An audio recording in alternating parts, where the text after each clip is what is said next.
Olá, boa noite. Está começando mais um Canal Rural Entrevista. Um programa, você já sabe, para discutir os grandes temas de interesse do agronegócio e da sociedade brasileira. E hoje o nosso convidado, Mauro Ozaki, Mauro que é pesquisador do Centro de Estudos Avançados em Economia Aplicada, o CEPEA, como é tradicionalmente conhecido, da Exalc USP, a grande escola de agronomia do Brasil e uma referência no mundo também. Vamos tratar de temas bastante atuais e factuais do agronegócio, quando a gente fala de oferta e demanda, a gente fala de cotação, a gente fala de custo na atividade agrícola e pecuária. Mauro, boa noite, tudo bem? Seja bem-vindo, Boa noite. obrigado pelo seu tempo e disposição em atender o Canal Rural. Eu que agradeço a oportunidade. Mauro, vamos começar já. O leitor, esse é um tema bastante importante e, como eu disse, bastante atual nesse momento aí que a gente está terminando o ciclo, iniciando outro, 22, 23, agora 23, 24, da produção agrícola do país. Na última década, Mauro, o Brasil praticamente dobrou a produção, seja de proteína animal ou vegetal, e triplicou ou mais que triplicou as exportações.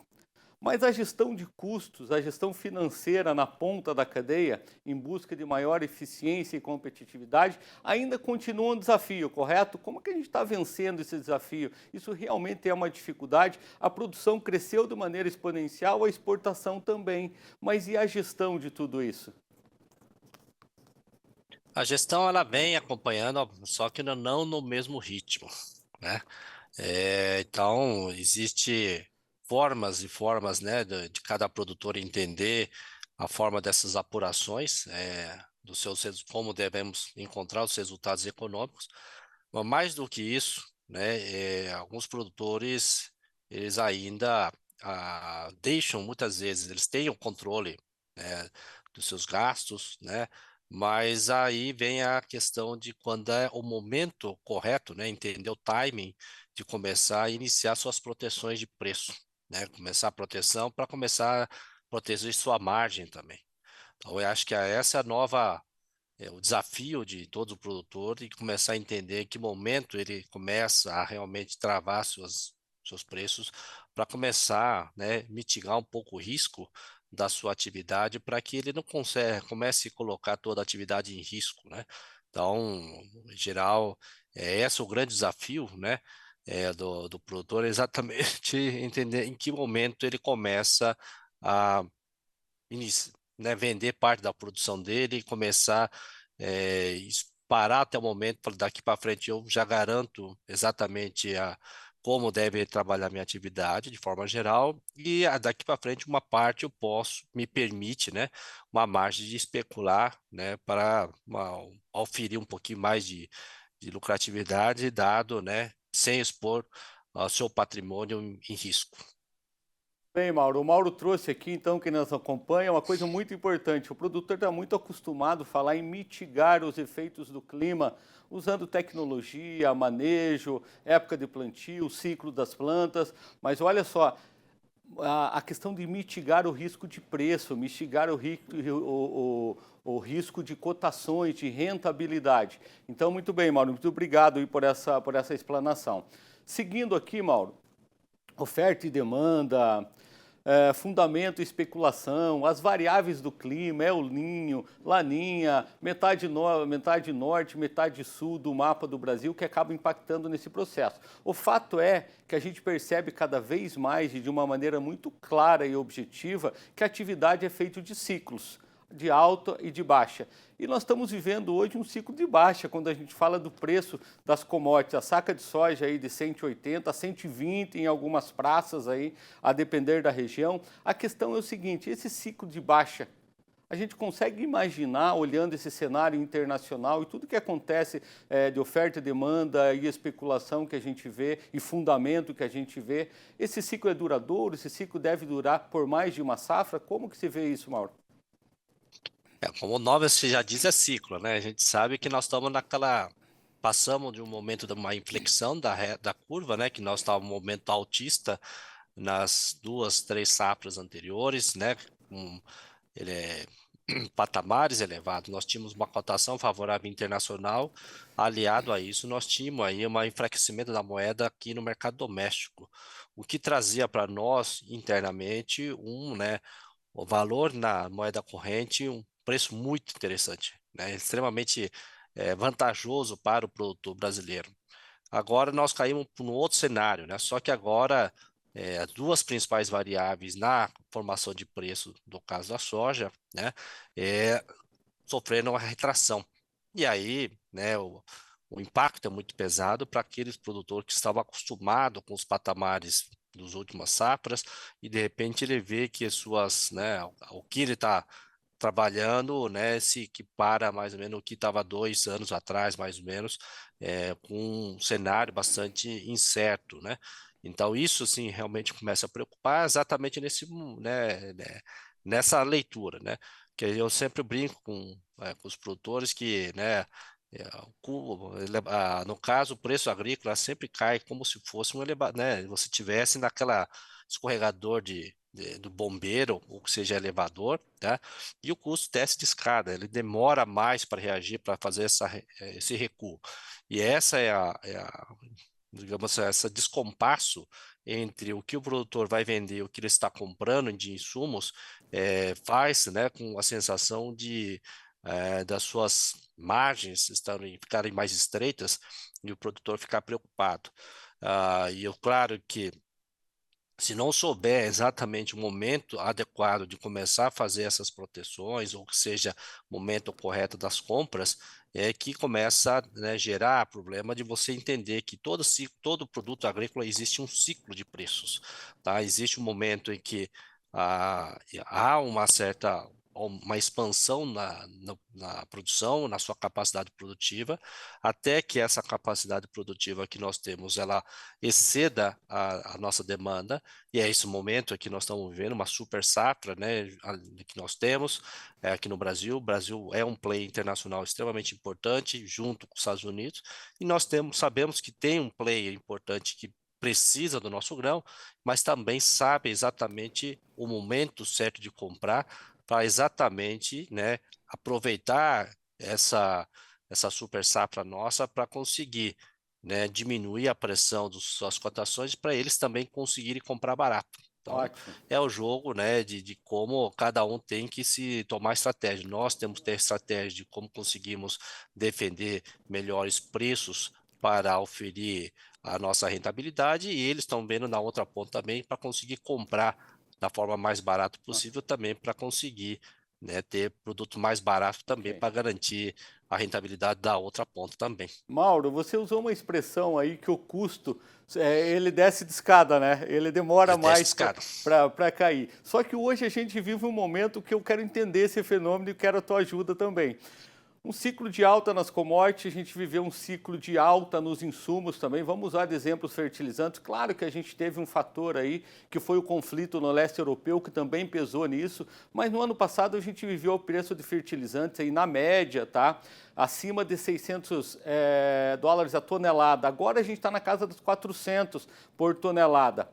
Caiu bastante. O que significa isso? E caiu rapidamente. Há um temor da indústria, dos fornecedores de insumo, que o produtor, por conta desse cenário, use menos tecnologia, talvez reduza a área, não expanda a área como a gente viu nos outros tempos, e por isso esse recuo, eu diria que rápido, não de escada, né, dos fertilizantes, e a gente está vendo isso nos defensivos também. Como é que você avalia esse fenômeno aí?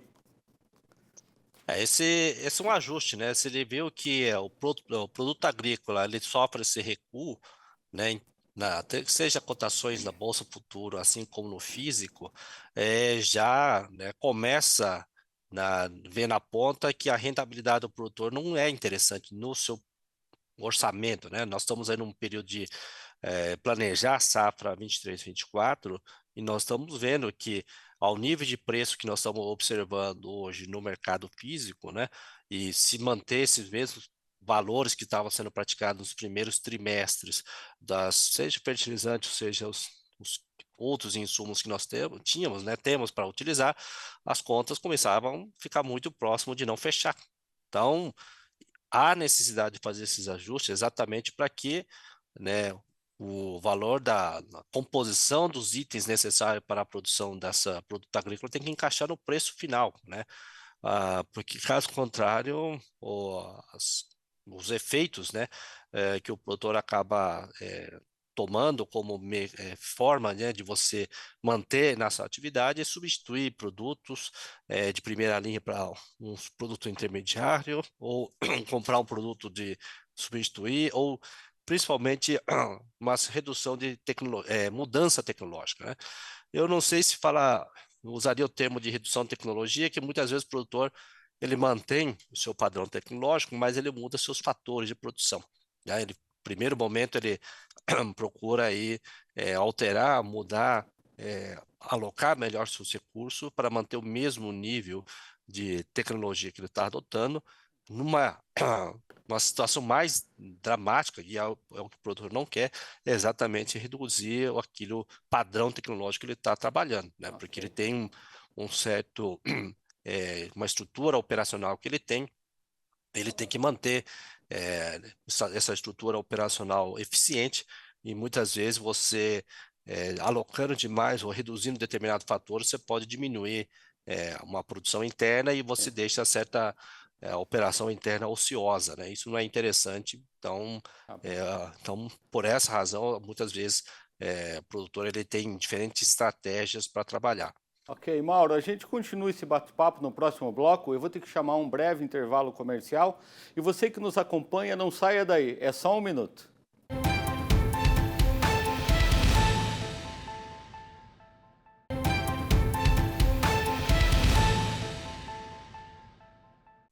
Olá, estamos de volta com o canal Rural Entrevista. Nesta noite, conversando com Mauro Ozaki, pesquisador do CPEA.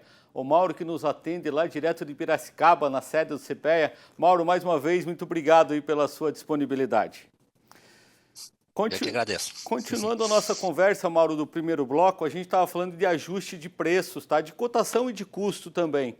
Esse recuo nos fertilizantes, a gente sabe da importância dos fertilizantes na composição do custo de produção. Ele acompanhou esse recuo, essa queda no preço da soja, por exemplo, que é uma commodity referência aí no Brasil? Ele vem recuando, só claro, a gente fala uma defasagem, né? Produtos agrícolas ele cai mais rápido, ele é mais sensível aí nas variações, então o produtor ele acaba sentindo mais rápido a sua desvalorização da moeda, como é que aconteceu nesses últimos meses, né? Então, rapidamente ele vê que o seu poder de compra diminui e, consequente disso, né, você vê que diminui o apetite do produtor de realizar a compra de determinados insumos, acaba tendo um ajuste, né? Tem vamos falar, uma É, defasagem para que realmente nós tenhamos que negociar ou fechar o volume de negociação de fertilizantes para a safra, né? tá. Aí, rapidamente também, né, em função do câmbio, a forma de mercado internacional também vindo recuperando os fertilizantes, acabaram meio que acompanhando aí, mas não na mesma tempo, né, mas muito próximos aí, para fazer esse ajuste e permitir que os produtores acabassem comprando numa relação de troca até bastante favorável se comparado à média das últimas 3 safras. Então, Mauro, exatamente isso. Você falou de poder de compra e relação de troca mais favorável. Como que essa relação de troca vem? Vocês fazem um trabalho muito importante aí, referência e base aí nas negociações do produtor, também nas apostas do produtor. Como que essa relação tem se comportado nos últimos meses diante dessas variáveis muito grandes de 6 meses atrás e agora, quando a gente fala seja de custo, seja de cotação? Você podia dar algum exemplo para nós desse comportamento da relação de troca? Sim, se eu pegar, por exemplo, a região de Sorriso, por exemplo, para comprar o cloreto de potássio, que é um dos principais fertilizantes aí utilizado aí na produção de soja, por exemplo, ela vem, né, nas últimas 3 safras, né, nós viemos trabalhando em torno aí de valores de 25 a 26 sacas de soja para comprar 1 tonelada de cloreto de potássio. E essa cotação, ela veio, né, defendendo esses patamares de 27 a 28, mais ou menos, nesses primeiro quadrimestre, né? E nesse mês aí de maio parcial, pelo menos já recuou bem, já vem para 26, 25,5, vamos falar assim. Então ela vem acompanhando a média das últimas 3 safras. Então, quer dizer, o preço da soja a gente sabe que vem recuando muito, nesse mês de abril e maio, tá? E assim como o fertilizante também ela vem acompanhando. Então, se nós olharmos em termos de poder de compra, né, da safra, né, do que foi feito para essa temporada 23, 24, ela está muito próxima da média dos últimos 3 anos. Mas é óbvio que no ano passado a coisa era bem diferente, né? Uma quantidade de, de soja necessária para comprar, ela ultrapassava 43 sacas de soja. Então, isso daí mostra, né, que quanto esse ano está favorável, mas também o preço agrícola lá, né, derreteu muito, né, perto do que nós estávamos acostumados nos períodos anteriores. Então, no caso de fertilizantes, ela vem acompanhando. Então, ela tem fazendo esse ajuste, mas não é todos os outros insumos que compõem o custo de produção, né, ou pelo menos que nós vamos orçar para 23, 24, que sofreu essa mesma queda. E aí que faz a impressão que o produtor tem é que preços agrícolas recuam uma certa taxa, enquanto que o custo recua menos. Ok, Mauro, quero falar um pouco de câmbio, essa variável que está impactando muito hoje nesse derreter as cotações, quando a gente olha Chicago caindo e aqui por conta do câmbio. A depreciação do dólar frente ao real pode sugerir a gente fazer mais negócios em dólar, travar mais em dólar? E uma segunda pergunta é a sua expectativa com relação à taxa de câmbio, a tendência do câmbio no Brasil. Nós temos, assim, toda vez que a câmbio é uma variável bastante complicada para entender. Então, se pegar todo cara que trabalha dentro do setor e a economista, é a variável mais complexa de você fazer qualquer expectativa.